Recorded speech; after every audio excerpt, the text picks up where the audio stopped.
یہ صرف ایک اور سفارتی تصویر نہیں ہے، یہ شاید وہ لمحہ ہے جہاں دنیا کی پرانی طاقتوں کا نظام آہستہ آہستہ اپنی شکل بدلتا دکھائی دے رہا ہے۔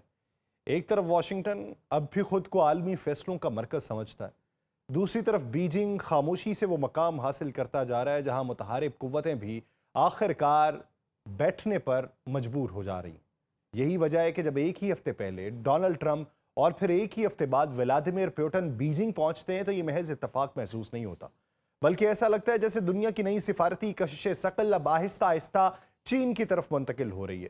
خاص بات یہ کہ چائنا اس پورے مرحلے میں نہ کھل کر جنگی اتحاد بنا رہا ہے، نہ براہ راست محاذ آرائی کی زبان استعمال کر رہا ہے، مگر اس کے باوجود ہر بڑا بحران کسی نہ کسی انداز میں آخر کار بیجنگ کے دروازے تک پہنچ رہا ہے۔ یوکرین جنگ ہو، ایران بحران ہو، آبنائے ہرمز کی کشیدگی ہو، تائیوان کا معاملہ ہو یا عالمی تجارت ہو یا پھر مصنوعی ذہانت کی جنگ ہو، ہر معاملے کے اندر چین اب صرف ایک تماشائی نہیں بلکہ ایک ایسا طاقتور کردار بنتا جا رہا ہے جسے نظر انداز کرنا ممکن نہیں رہا، اور شاید یہی اس وقت دنیا کی سب سے بڑی تبدیلی ہے، کیونکہ ماضی میں طاقت کا مطلب صرف فوجی اڈے، جنگی جہاز اور پابندیاں ہوا کرتی تھیں، مگر اب طاقت اس ملک کے پاس جا رہی ہے جہاں دشمن بھی مذاکرات کے لیے پہنچے ہیں، اتحادی بھی تجارت کے لیے قطار میں کھڑے ہیں، عالمی معیشت بھی جس کے بغیر مکمل نہیں ہے۔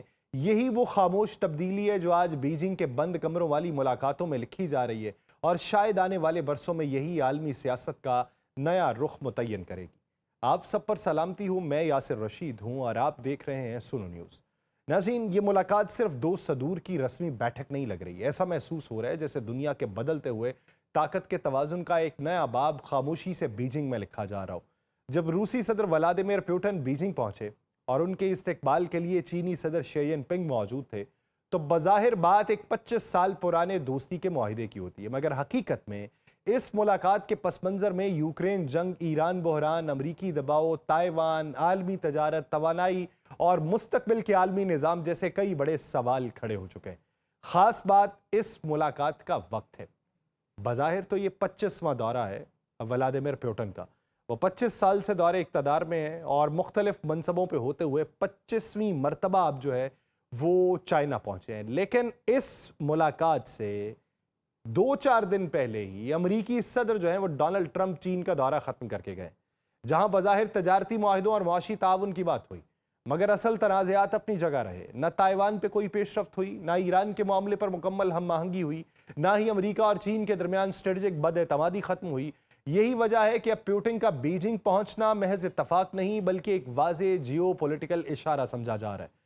روس اس وقت مغربی پابندیوں، یوکرین جنگ کے طویل دباؤ اور عالمی تنہائی کے ماحول میں کھڑا ہے۔ ایسے میں چین اس کے لیے صرف ایک دوست نہیں بلکہ معاشی سانس لینے کا ذریعہ ہے۔ روس کو چینی مارکیٹ، چینی ٹیکنالوجی، صنعتی پرزاجات، ڈرون سے متعلق ڈوئل یوز ٹیکنالوجیز اور توانائی کی خریداری کی ضرورت ہے۔ دوسری طرف چین جو ہے یہ روسی تیل اور گیس کو نسبتاً کم قیمت پہ حاصل کر کے اپنے صنعتی پہیے چلا رہا ہے۔